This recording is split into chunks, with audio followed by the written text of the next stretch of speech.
빌립보서 2장 1절에서 11절입니다. 그러므로 그리스도 안에 무슨 권면이나 사랑에 무슨 위로나 성령의 무슨 교제나 긍휼이나 자비가 있거든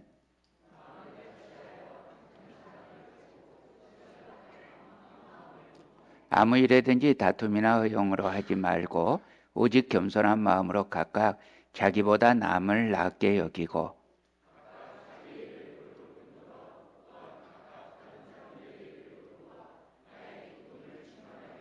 너희 안에 이 마음을 품으라. 곧 그리스도 예수의 마음이니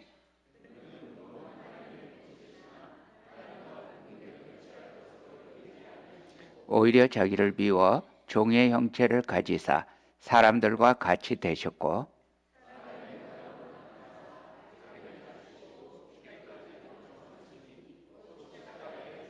이러므로 하나님이 그를 지극히 높여 모든 이름 위에 뛰어난 이름을 주사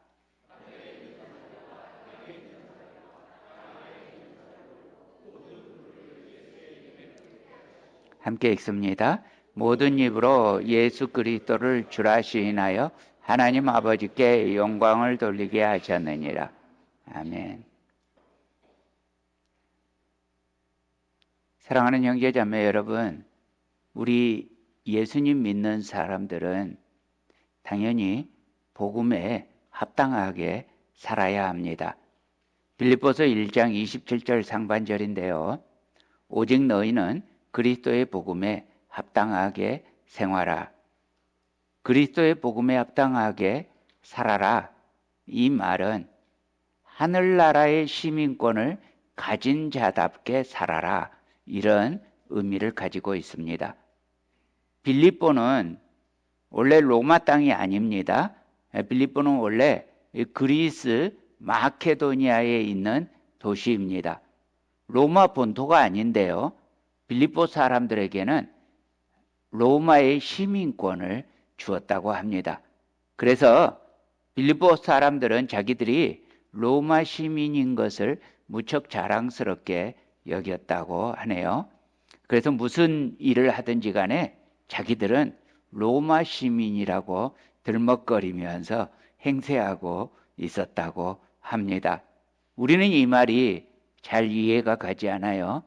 그런데 이제 제가 북한에 갔을 때 저희하고 함께 일을 하는 거기에 돼지 농장이었는데 그 사장님이 계셨어요.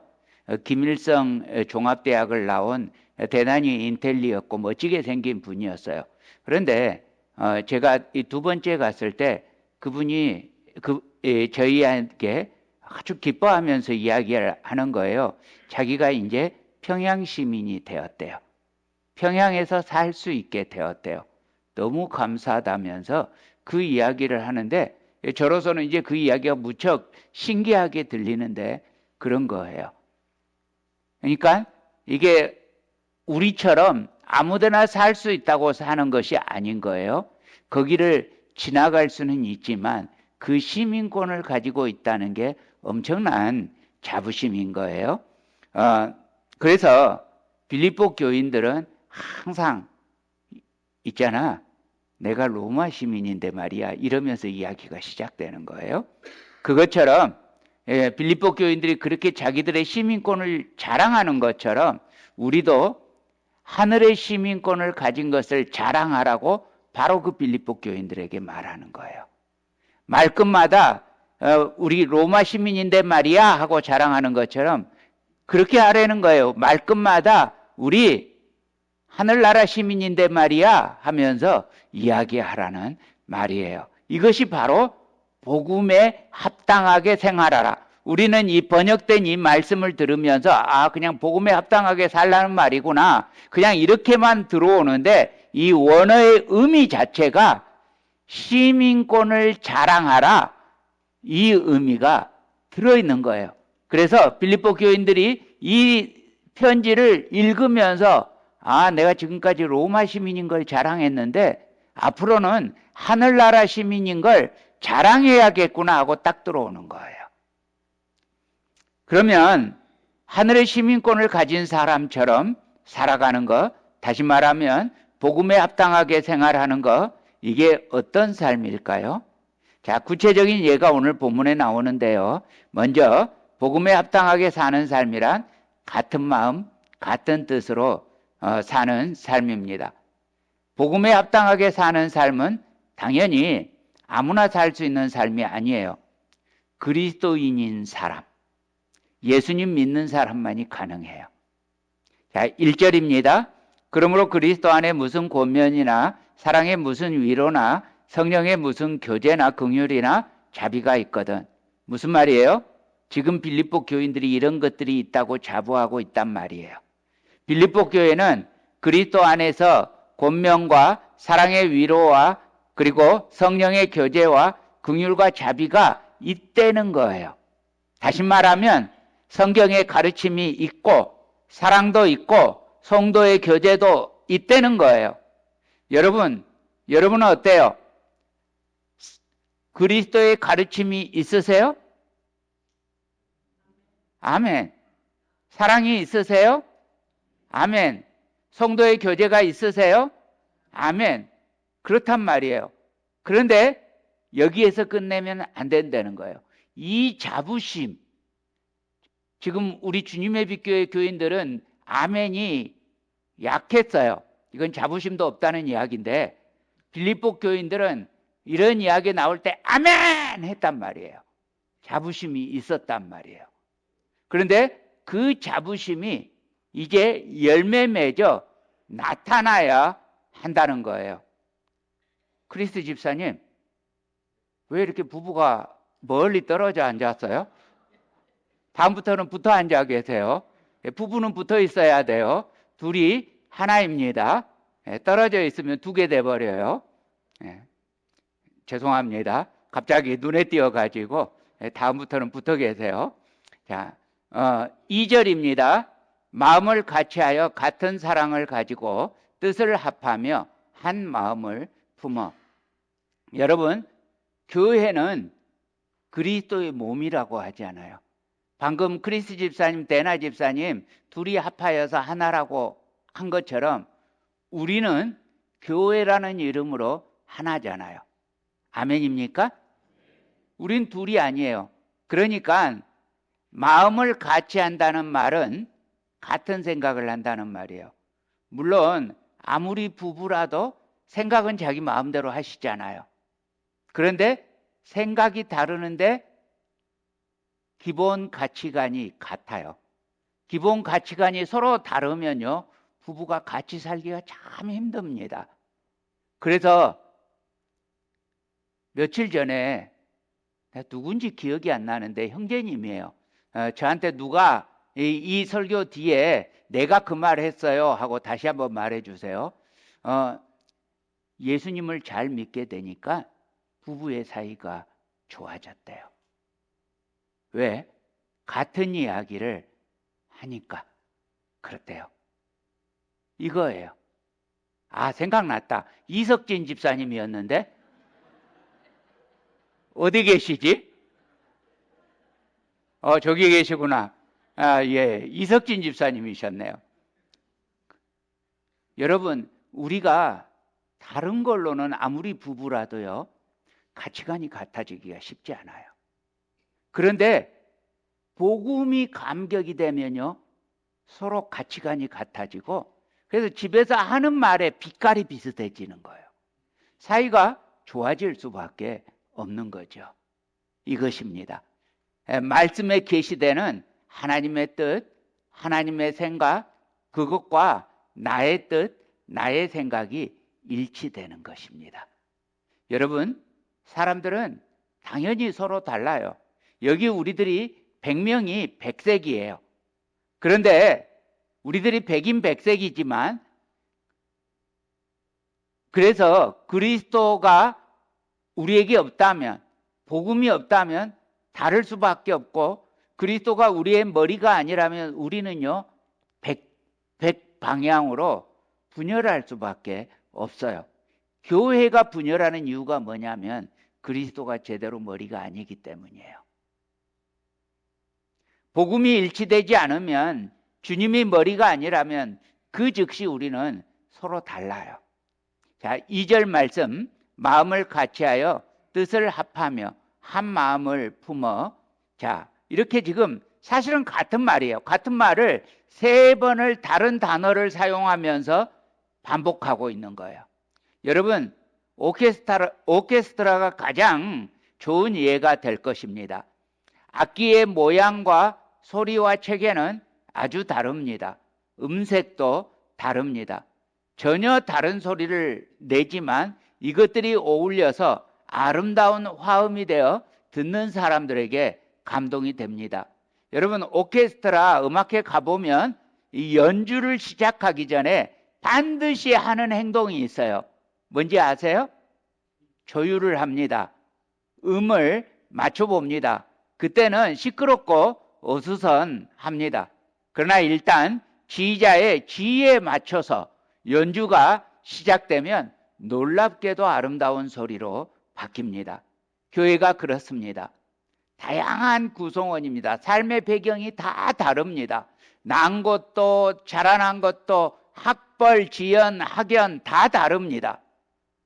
그런데 서로 은사도 다르고 성품도 다르고 사는 모양도 다르지만 사랑으로 뭉쳐서 그리스도의 지휘 아래 하나 되는 아름다운 교회가 되는 것입니다.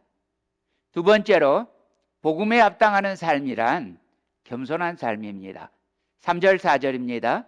아무 일에든지 다툼이나 허용으로 하지 말고 오직 겸손한 마음으로 각각 자기보다 남을 낮게 여기고 각각 자기 일을 돌볼 뿐더러 또한 각각 다른 사람들의 일을 돌보아 나의 기쁨을 충만하게 하라. 먼저 다툼과 허용으로 하지 않는다고 했습니다.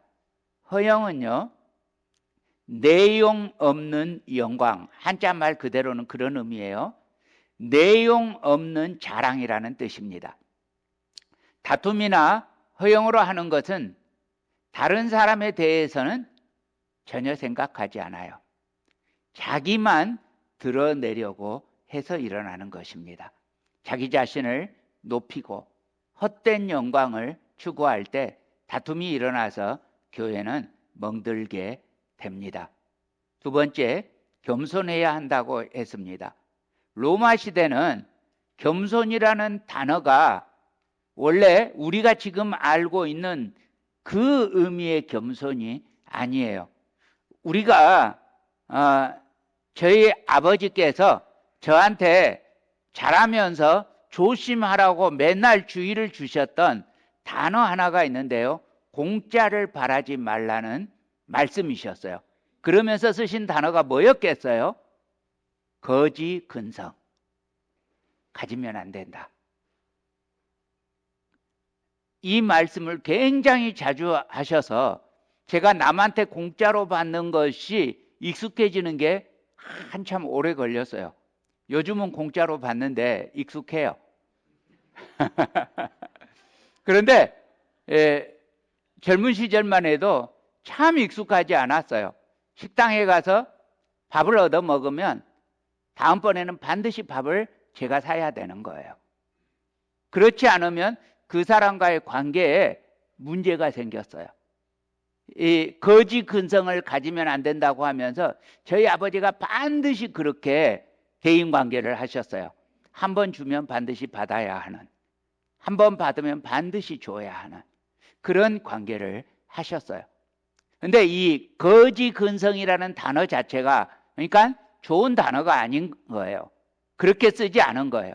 그런데 제가 신앙생활을 하면서 보니까 가끔은 받을 때 그냥 물질로 받는 것이 아니라 그 사랑하는 마음을 받는 것이 굉장히 중요하다는 걸 깨닫게 되었어요. 그래서 예전에 젊은 시절에는 뭐 성탄절 선물이랄지 생일 선물 주는 걸 굉장히 싫어하고 부담스러워 했는데 지금은 아주 감사하게 받을 수 있어요. 그렇다고 주란 말씀은 아니에요. 예, 그렇다는 이야기예요. 그런데 그것처럼 이 로마에도 그런 단어가 있었는데 그게 노예 근성이라는 단어였어요.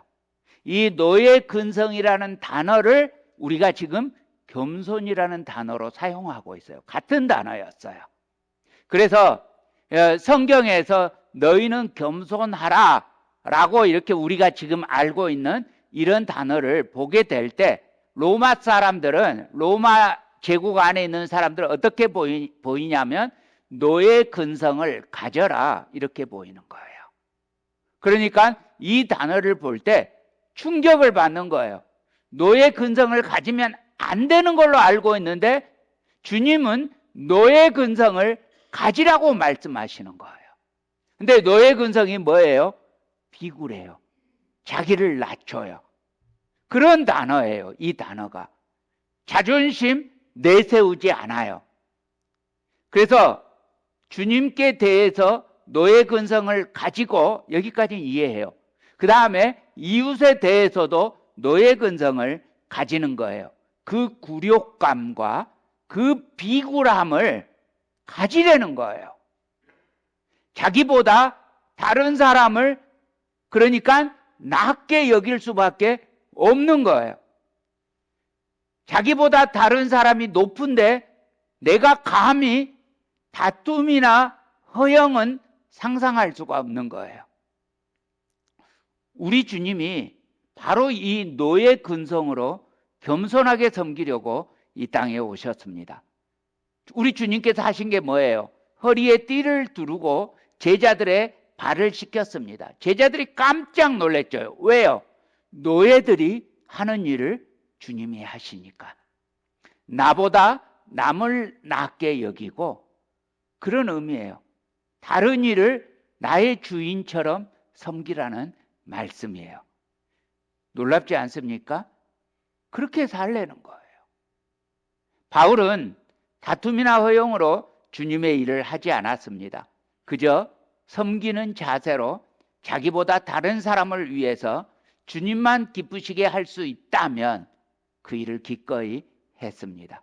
그 결론이 뭐예요? 남을 나보다 낮게 여기면서 살았던 그 삶이 결국 주님을 기쁘시게 했습니다. 또 자기도 기쁨이 충만할 수 있었습니다. 그래서 바울은 우리에게 이렇게 권면합니다.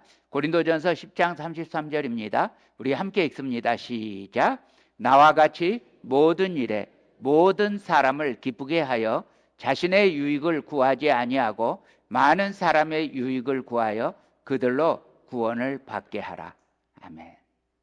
다음 세 번째, 복음에 합당하게 사는 삶이란 그리스도의 마음을 품는 삶입니다. 5절에서 8절입니다. 너희 안에 이 마음을 품으라. 곧 그리스도 예수의 마음이니 그는 근본 하나님의 본체시나 하나님과 동등됨을 취할 것으로 여기지 아니하시고 오히려 자기를 비워 종의 형체를 가지사 사람들과 같이 되었고 사람의 모양으로 나타나사 자기를 낮추시고 죽기까지 복종하셨으니 곧 십자가에 죽으심이라. 사랑하는 형제자매 여러분, 그리스도 예수의 마음이 뭐라고 했어요? 자기를 낮추고 자기를 비우고 십자가를 지기까지 복종하셨던 바로 그 겸손, 주님이 이 삶을 실제로 사셨다고요. 여기서 예수님이 자기를 비웠다, 이 말은 내 자존심, 내 주장 다 포기했다. 내 권리 포기했다, 이 말입니다. 저는 어린 시절에 잘 울지 않았는데 그런 제가 서럽게 울 때가 있었습니다. 그때가 언제냐면 누명을 썼을 때입니다. 내가 그런 적 없는데 그랬다고 여겨짐을 당할 때, 내가 그러지 않았는데 어머니가 우리 집에 엄마 아빠 네밖에 없는데 네가 안 하면 누가 해?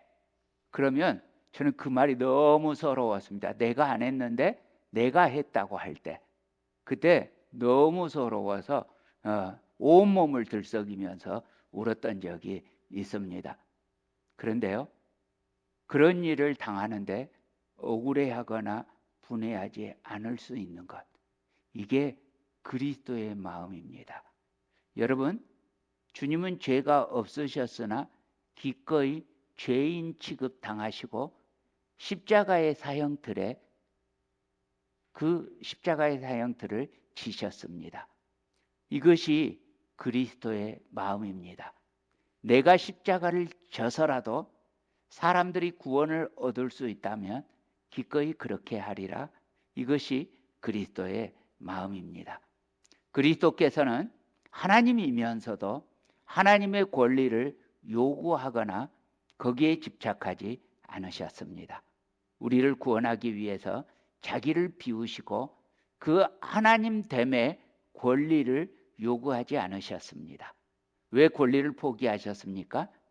그렇게 하지 않으면 주님은 하나님으로 높임받을 수 있지만 우리들은 구원을 받을 수 없기 때문입니다.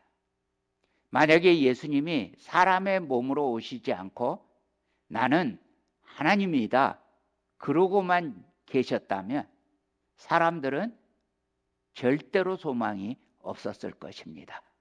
그래서 주님은 오히려 그 큰 영광과 능력을 포기하시고 종의 형상을 취해서 우리와 똑같은 인간이 되셨습니다. 그런데 사람들은요, 자기를 비우기 몹시 싫어하죠. 권리, 이건 내 권리야 라고 주장합니다. 사람들은 오히려 자기 안에 수많은 것들을 가득 채우고 싶어 합니다. 육신의 정욕과 안목의 정욕과 이생의 자랑으로 가득 채우고 싶어 합니다. 그런데 주님은 사람이 되었을 뿐만 아니라 오히려 훨씬 더 자기를 낮추어서 죄인처럼 십자가에서 죽으셨습니다. 왜 그렇게까지 했어요? 요한복음 12장 47절에 주님이 이렇게 말씀하십니다. 내가 온 것은 세상을 심판하려 함이 아니요 세상을 구원하려 함이로라.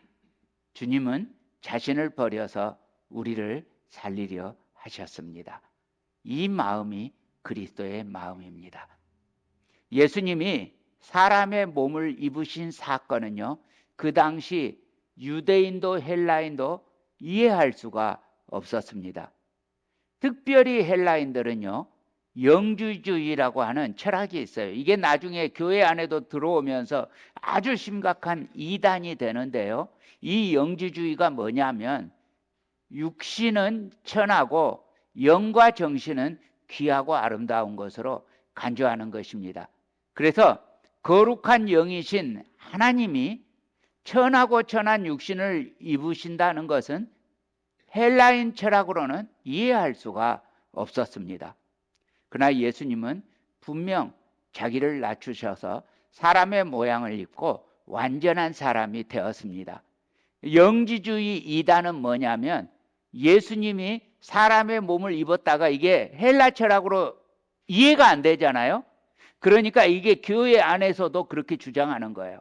예수님이 사실은 사람의 몸을 입지 않았다. 그래서 이걸 우리가 가연설, 도세키즘이라고 하는데 도세키즘 하면 좀 어려우니까 이렇게 그 C거든요. 그래서 거기 원래 발음으로 하면 도케시즘이에요. 그래서 도케비즘, 도케시즘 이렇게 이해하시면 됩니다. 그러니까 예수님이 사람의 몸을 정말로 입은 것이 아니라 도깨비처럼 눈에 보이기는 했지만 그렇게 나타나기는 했지만 사람의 모양으로 나타나기는 했지만 진짜 사람이 아니다 이거예요. 이게 가연설이에요. 이게 교회 안에 그 당시 이 로마 제국에 흩어져 있는 교회 안에 이런 생각이 퍼진 거예요. 그래서 이 영지주의가 너무나 심각해서 여기에 반해서 적어진 가장 대표적인 성경이 요한복음이에요. 그래서 요한복음에 말씀이 계시니라, 이 말씀 로고스가 바로 영이신 하나님이에요. 근데 그 말씀 하나님이, 이거는 헬라인들이 다 이해해요. 14절에 말씀이 육신이 되어 우리 가운데 거하심에, 그래서 분명하게 적어 놓는 거예요. 말씀이 육신이 되었다. 이 말이 헬라인들에게 엄청난 도전인 거예요. 이 말씀을 읽자마자 이해가 안 돼요. 그러면서 18절에 세례 요한의 입을 빌려서 증언하잖아요. 보라, 세상 죄를 지고 가는 하나님의 어린 양이로다. 이 말이 그냥 말이 아닌 거예요. 사람의 몸을 입었을 뿐만 아니라 죄를 대신 지고 죽임당하는 어린 양으로까지 됐다. 여기까지 오면요, 유대인들조차 이해가 안 돼요. 그렇게 헬라인도 이해할 수 없었고 유대인도 이해할 수 없었고 심한 거부감을 가졌던, 그것이 오늘 우리가 가지고 있는 복음이에요. 이게 복음이에요. 여러분, 복음을 사람들이 이해가 되지 않으니까 이 부분은 이해하기 쉽게 고쳐요. 우리 조상들 고치지 않고 그것 때문에 죽임을 당하면서도, 그래서 비춘 거예요. 무슨 하나님이 육신이 돼? 죽이고 싶은 거예요. 그래서 온갖 죄를 뒤집어 씌워서 박해를 하게 되는 거예요. 이게 기독교였어요. 우리가 믿는 하나님이 이 하나님이에요. 영이 사람이 되셨다. 그리고 사람의 죄를 대신해서 죽임당한 어린 양이었다. 이것이 복음이에요. 이것이 우리가 지금 믿고 있는 복음입니다. 우리를 구원하시기 위해서 주님은 배척당하셨고 무시당하셨고 고난당하셨고 그 절정이 십자가에 못 박히는 거였습니다. 주님은 낮아지실 때 더 이상 낮아질 수 없는 곳까지 낮아지셨습니다. 십자가까지 낮아지셨고 심지어는 음부에까지 들어가셨습니다. 예수님은 우리의 구원을 위해서 이 고통을 참아내셨습니다. 피하지 않으셨습니다. 주님께서 그렇게 참으셨기에 우리에게 구원의 역사가 일어났습니다. 마가복음 10장 43절 44절입니다. 너희 중에는 그렇지 않을지니 너희 중에 누구든지 크고자 하는 자는 너희를 섬기는 자가 되고 너희 중에 누구든지 으뜸이 되고자 하는 자는 너희 모든 사람의 종이 되어야 하리라. 자, 주님께서 이렇게 자신을 낮추시고 또 우리더러도 낮추라고 말씀하십니다. 주님이 자신을 낮추신 결과 어떻게 됩니까? 9절에서 11절입니다. 이러므로 하나님이 그를 지극히 높여 모든 이름 위에 뛰어난 이름을 주사 하늘에 있는 자들과 땅에 있는 자들과 땅 아래에 있는 자들로 모든 무릎을 예수의 이름에 꿇게 하시고 모든 입으로 예수 그리스도를 주라 시인하여 하나님 아버지께 영광을 돌리게 하셨느니라. 그 예수님이 모든 이름 위에 지금 뛰어난 이름으로 높임받고 있지 않습니까? 예수님을 무릎 꿇게 하고 조롱했던 사람들이 예수님을 지금 주님이라고 부르지 않습니까? 마침내 하나님의 목적, 우리의 구원을 이루시고 하나님께 영광을 돌리게 되셨습니다. 그러므로 사랑하는 형제자매 여러분, 예수님만 바라보시기를 축복합니다. 히브리서 12장 2절 우리 함께 읽습니다. 시작. 믿음의 주여 또 온전하게 하시는 이인 예수를 바라보자. 그는 그 앞에 있는 기쁨을 위하여 십자가를 참으사 부끄러움을 개의치 아니하시더니 하나님 보좌 우편에 앉으셨느니라. 사랑하는 형제자매 여러분, 하나님 나라에서는 섬김 없는 높아짐은 없습니다. 힘들어도 해야 합니다. 귀찮아도 해야 합니다. 기도하는 것, 예배하는 것, 전도하는 것, 섬기는 것, 사랑하는 것, 용서하는 것 다 죽도록 힘들어도 해야 합니다. 사랑하는 형제자매 여러분, 복음에 합당한 삶은 그렇게 다 자신을 비워내는 삶입니다. 오직 그리스도의 마음을 품는 삶입니다. 복음에 합당한 삶은 그렇게 예수님처럼 사는 삶입니다. 그리스도 예수의 마음을 품으시기를 우리의 구원주 예수 그리스도 이름으로 간절히 축복합니다.